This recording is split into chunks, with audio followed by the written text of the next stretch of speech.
let's look at some examples of naming some alcohols and some amines. So for this first one, it's fairly straightforward to get us started. This has 4 carbons, and the alcohol will be on the number 1 carbon. So this is butane 1-ol.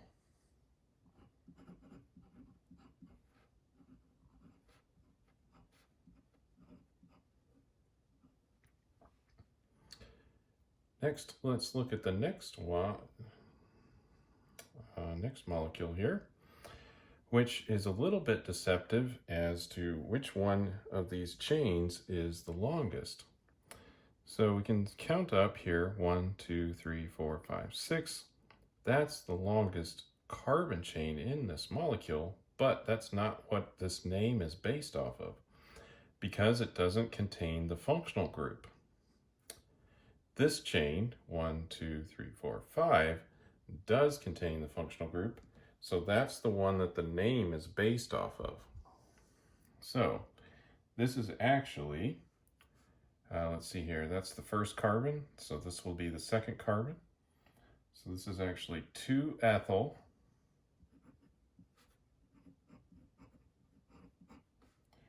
pentane 1-ol, because that's second carbon. All right, now let's look at this one. Now this one we can start counting from either the right side or the left side as we've drawn it, but we need to keep in mind that the higher priority group is the alcohol, so those should have the lower numbers in our numbering scheme. So if we start numbering from here, we'll have an alcohol that's at the 1 and the 4 position, whereas if we start numbering from this direction, we'll have an alcohol at the 2 and the 5. So we should number in this way. So that would make this have a chlorine on the 3rd carbon, 1, 2, 3, and on the 5th carbon, 1, 2, 3, 4, 5. So this is 3,5 dichloro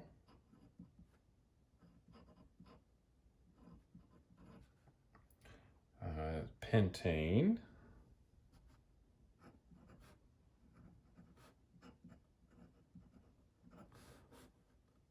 and then 1,4-diol.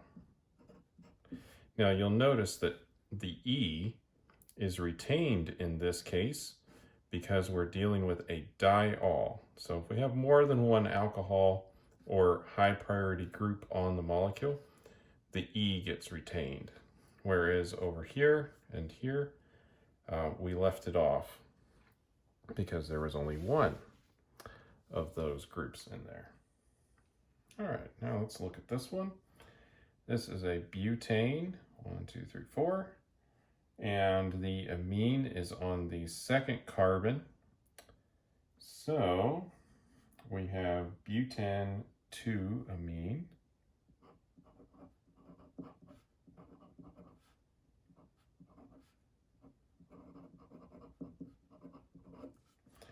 We leave off the E in that case. Now, and we need the locator because the amine could be on this carbon as well. Next, we have a cyclic compound, a cyclic amine. Now, in the case of a cyclic amine, we will not need a locator number if we only have one of the highest priority functional group on the ring. So this will be carbon number 1 right here. This one would be 2, that one would be 3, or that one's 2, just depends on which direction you like to count around there. So this will be 3-nitro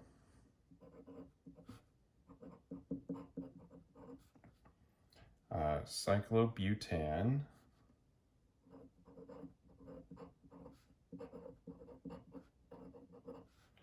and then amine.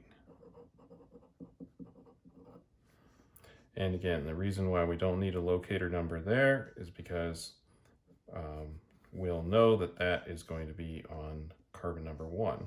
And on a ring,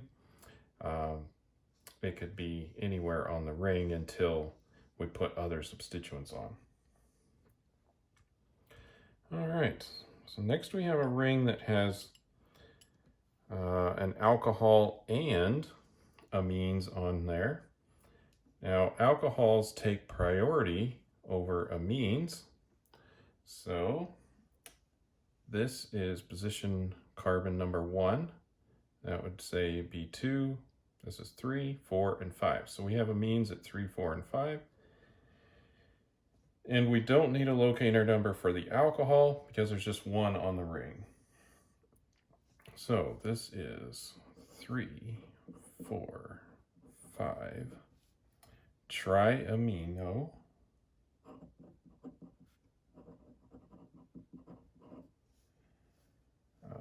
and it's amino when it's a substituent, and then cyclohexanol.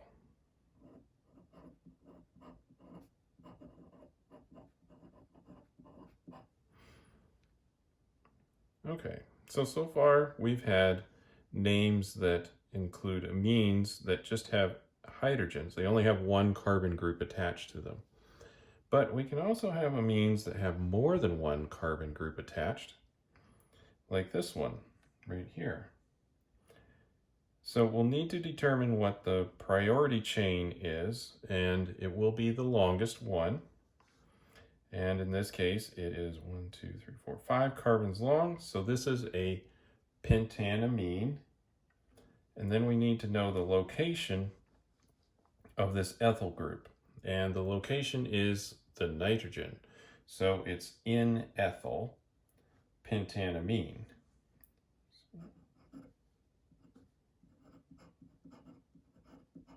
So ethyl group located on the nitrogen, and then pentane amine is the rest of the molecule here.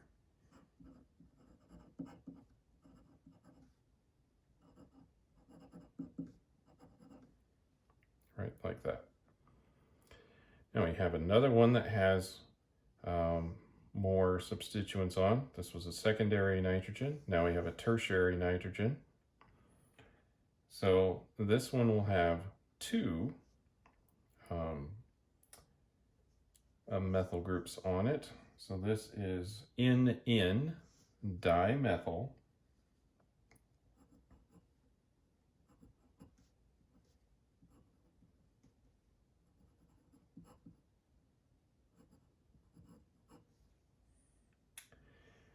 This is the first carbon on the ring, so that would be carbon number 2 if we want this to be the lowest number, and we do. This is 2-nitro. Should have a little hyphen in there. And then this is a cyclopentane amine. So I'll continue writing the name down here.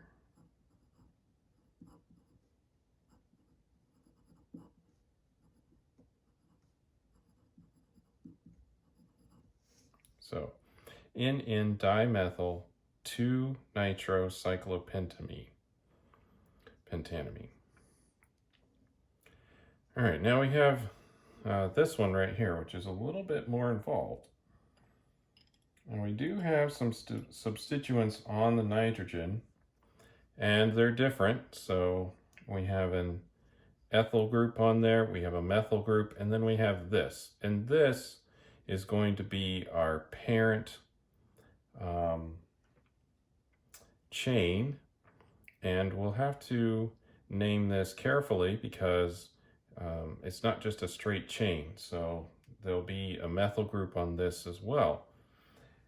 So when we name this, let's go ahead and start with this part right here because this is going to go last anyway, and we need to go in alphabetical order. So ethyl groups are first, then methyl.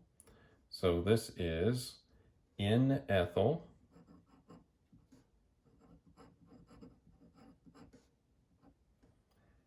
in methyl,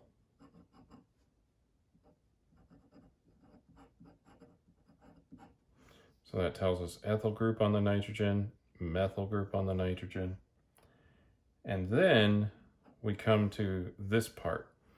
Now, since this is a more complicated portion, we need to indicate that this is all part of this chain right here. So we've got to include some parentheses in this.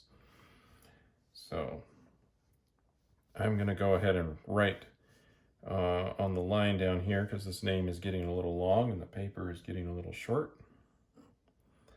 So this would be carbon number 1, that's carbon number 2.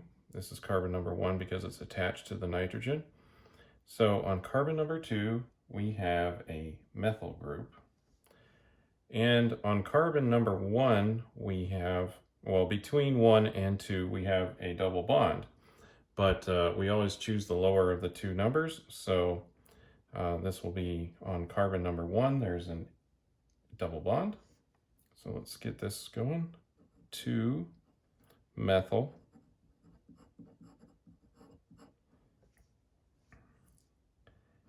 And then this is a propane, 1, 2, 3.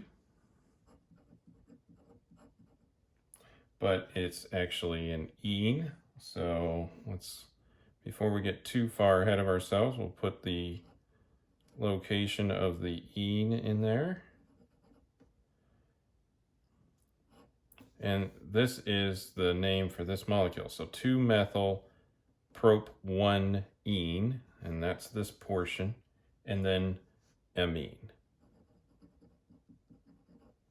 to indicate that this part right here is attached to a nitrogen. So the full name, in ethyl, in methyl, in parentheses, 2-methyl prop 1-ene, close the parentheses, and then amine.